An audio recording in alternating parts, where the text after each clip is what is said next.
गीता उपदेश भगवान कृष्ण खुशी हेबार रहस्य कहिथिले। गीतार एही शिक्षा गुड़िक मने रखंतु। गुड आफ्टरनून आपण समस्त मो तरफ नमस्कार। आशा करुच्ची आपण माने समस्ते भलरे थिबे। ताले चलंतु वीडियो आरंभ करिवा।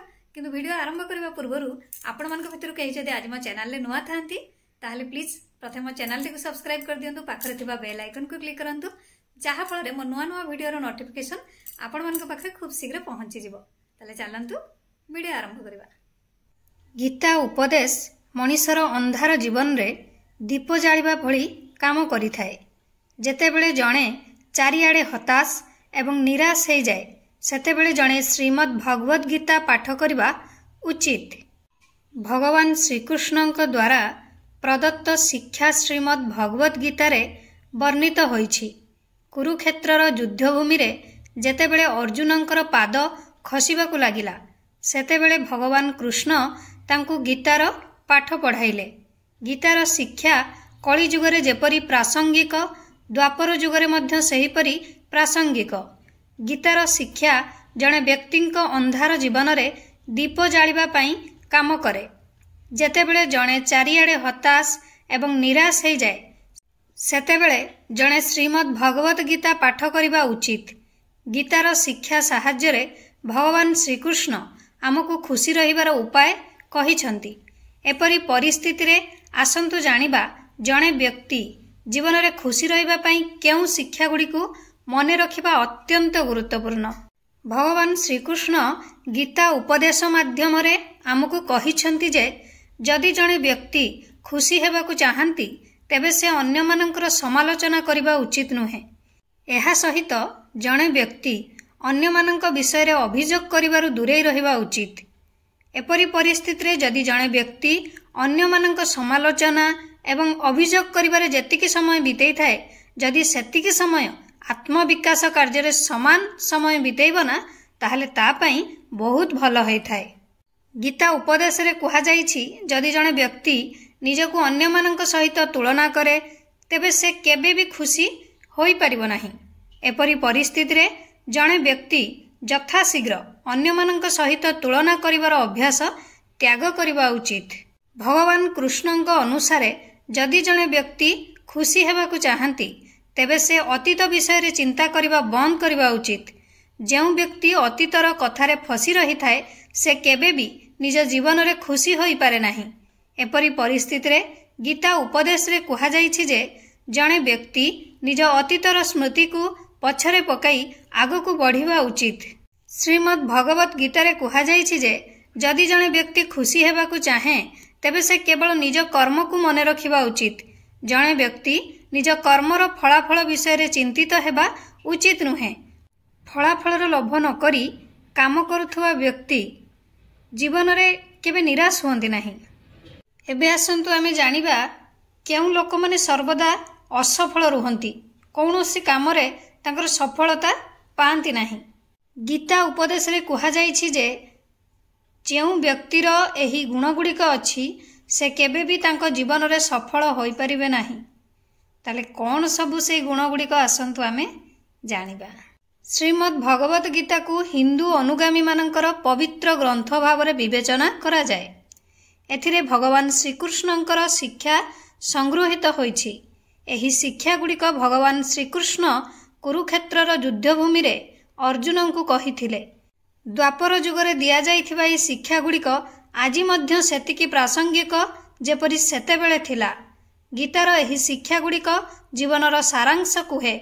जेउ व्यक्ति गीता पढ़ी ताकु भल भावरे बुझी थाए से जीवन रे केबे विफल हेबो नाही। जदिओ मनीष निज स्वभाव रे असफल जदि जणे व्यक्ति ठीक समय रे निज स्वभाव को उन्नत न करे तेबे से केबे भी निज लक्ष्य हासिल करि परिबो नाही। भगवान श्रीकृष्ण गीता उपदेश रे कहिछंती जे जेउ माने भयभीत एवं दुर्बल स्वभावर सेमाने केबे भी निज जीवन रे सफल होई पारंती नाही। एपरि व्यक्ति माने सेमानकर लक्ष्य हासिल करिबारे विफल हुअंती कारण एही स्वभावर लोक माने सबु किछि भाग्य उपरे छाड़ी दियंती। श्रीमद् भगवत गीता अनुसारे जेउ व्यक्तिर स्वभाव क्रोधी से केबे भी निजर लक्ष्य हासिल करि परिबो नाही। एपरि लोक माने क्रोधरे भूल निष्पत्ति नेबाकु बाध्य हुअंती। ଯାହାଦ୍ୱାରା ସେମାନଙ୍କର ପୂର୍ବରୁ ସମାପ୍ତ ହୋଇଥିବା କାମ କେତେବେଳେ ନଷ୍ଟ ହୋଇଯାଏ। ମଣିଷର ମନ ବହୁତ ଚଞ୍ଚଳ, ଏହା ଗୋଟିଏ ସ୍ଥାନରେ ରହିପାରିବ ନାହିଁ। ଏପରି ପରିସ୍ଥିତିରେ ଗୀତା ଉପଦେଶରେ କୁହାଯାଇଛି ଯେ ଯେଉଁ ବ୍ୟକ୍ତି ନିଜ ମନକୁ ନିୟନ୍ତ୍ରଣ କରିପାରନ୍ତି ନାହିଁ ସେ ନିଜ ଲକ୍ଷ୍ୟ ହାସଲ କରିବାରୁ ବଞ୍ଚିତ ହୁଅନ୍ତି। ଏପରି ପରିସ୍ଥିତିରେ ମନକୁ ନିୟନ୍ତ୍ରଣରେ ରଖିବା ବହୁତ ଗୁରୁତ୍ୱପୂର୍ଣ୍ଣ। ତା ସହିତ ଗୀତା ଉପଦେଶରେ କୁହାଯାଇଛି ଯେ ଯିଏ ଅନ୍ୟମାନଙ୍କୁ ବିଶ୍ୱାସ କରେ ଏବଂ ସେମାନଙ୍କ ସହିତ ଚାଲିଥାଏ ସେ କେବେ ଜୀବନରେ ସଫଳ ହୋଇପାରିବ ନାହିଁ। କାରଣ ଅନ୍ୟମାନଙ୍କ ସହିତ ଚାଲିବା ଦ୍ୱାରା ନା ସୁଖ ମିଳେ ନା ଲକ୍ଷ୍ୟ ମିଳେ। ଏପରି ପରିସ୍ଥିତିରେ ଜଣେ ବ୍ୟକ୍ତି ଅନ୍ୟ ଉପରେ ବିଶ୍ୱାସ କରିବା ଅପେକ୍ଷା ନିଜ କାର୍ଯ୍ୟ ଉପରେ ଅଧିକ ବିଶ୍ୱାସ ରଖିବା ଉଚିତ। ପ୍ରାୟତଃ ଆମେ କିଛି ଲୋକଙ୍କୁ ଭେଟିଥାଉ ଯାହାଙ୍କର ମନ କୌଣସି ନା କୌଣସି କାରଣରୁ ଅସ୍ଥିର ରହିଥାଏ। ଏପରି ପରିସ୍ଥିତିରେ ଶ୍ରୀମଦ୍ ଭଗବତ ଗୀତାରେ କୁହାଯାଇଛି ଯେ ଯାହାର ମନ ସର୍ବଦା ଅଶାନ୍ତ ରହିଥାଏ ସେ ସଠିକ ନିଷ୍ପତ୍ତି ନେଇପାରେ ନାହିଁ। ଶ୍ରୀମଦ୍ ଭଗବତ ଗୀତାରେ ଲେଖାଯାଇଛି ଯେ ଜଣେ ବ୍ୟକ୍ତି ପରିବର୍ତ୍ତନକୁ ଗ୍ରହଣ କରିବା ଶିଖିବା ଉଚିତ। ପରିବର୍ତ୍ତନ ପ୍ରକୃତିର ନିୟମ। ପରିବର୍ତ୍ତନ ସବୁବେଳେ ଘଟେ ଏବଂ ଏହି ପରିବର୍ତ୍ତନ ସହିତ ସମାଜ ଏବଂ ଲୋକମାନେ ମଧ୍ୟ ପରିବର୍ତ୍ତନ ହୋଇଥାନ୍ତି। ଏପରି ପରିସ୍ଥିତିରେ ଜଣେ ବ୍ୟକ୍ତି ପରିସ୍ଥିତିକୁ ଗ୍ରହଣ କରି ଆଗକୁ ବଢ଼ିବା ଉଚିତ। ସେମାନେ ପରିସ୍ଥିତି ଅନୁସାରେ ନିଜକୁ ଖାପ ଖୁଆଇବା ଶିଖିବା ଉଚିତ। ଭଗବାନ ଶ୍ରୀକୃଷ୍ଣ କହିଛନ୍ତି ଯେ ଜଣେ ବ୍ୟକ୍ତି ନିଜ ଲକ୍ଷ୍ୟ ହାସଲ କରିବା ପାଇଁ କଠିନ ପରିଶ୍ରମ କରିବା ଉଚିତ। ଜଣେ ବ୍ୟକ୍ତି ଯାହା ଚାହାନ୍ତି ତାହା ପାଇବା ପାଇଁ ଦିନ ରାତି କଠିନ ପରିଶ୍ରମ କରିବା ଉଚିତ। କାରଣ ଯେଉଁ ବ୍ୟକ୍ତି ନିଷ୍ଠାର ସହିତ ଏବଂ ଏକାଗ୍ରତାର ସହିତ କାମ କରେ ସେ ନିଶ୍ଚିତ ଭାବରେ ଗୋଟିଏ ଦିନ ସଫଳତା ପାଇବ। ଶ୍ରୀକୃଷ୍ଣ କହିଛନ୍ତି ଯେ ଜଣେ ବ୍ୟକ୍ତି ନିଜ ଉପରେ ଆତ୍ମବିଶ୍ୱାସ ରଖିବା ଉଚିତ। କାରଣ କେବଳ ସେ ନିଜର ଶକ୍ତି ଏବଂ ଦୁର୍ବଳତାକୁ ଭଲ ଭାବରେ ଜାଣନ୍ତି। ତୁମେ ଯାହା ଚାହିଁବ ତାହା ନିଶ୍ଚିତ ଭାବରେ ଗୋଟିଏ ଦିନ ପାଇବ, କିନ୍ତୁ ଏଥିପାଇଁ ପ୍ରତ୍ୟେକ ପରିସ୍ଥିତିରେ ନିଜ ଉପରେ ବିଶ୍ୱାସ ବଜାୟ ରଖନ୍ତୁ। ଜୀବନର କୌଣସି ମୁହୂର୍ତ୍ତରେ ଜଣେ ବ୍ୟକ୍ତି ସନ୍ଦେହ କରିବା ଉଚିତ ନୁହେଁ।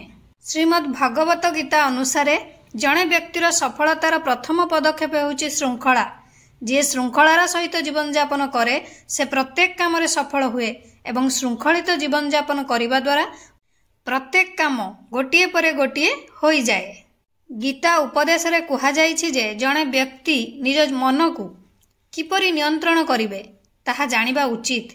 ଯେଉଁ ବ୍ୟକ୍ତି ନିଜ ମନକୁ ଜୟ କରିପାରେ ସେ ଦୁନିଆର ସମସ୍ତ ଯୁଦ୍ଧ ଜିତିପାରେ। ଯେଉଁ ବ୍ୟକ୍ତି ନିଜ ମନକୁ ଜୟ କରେ ସେ ପ୍ରତ୍ୟେକ କାମରେ ସଫଳ ହୁଏ। आशा करुच्ची आपको भिडियोटी भल लगी। जदि भल लगी थाए ताले निहाती लाइक कमेंट शेयर सब्सक्राइब करदेवे। मते ताले विदाई दियंतु। पुणी देखा हबो नेक्स्ट वीडियो रे। नमस्कार।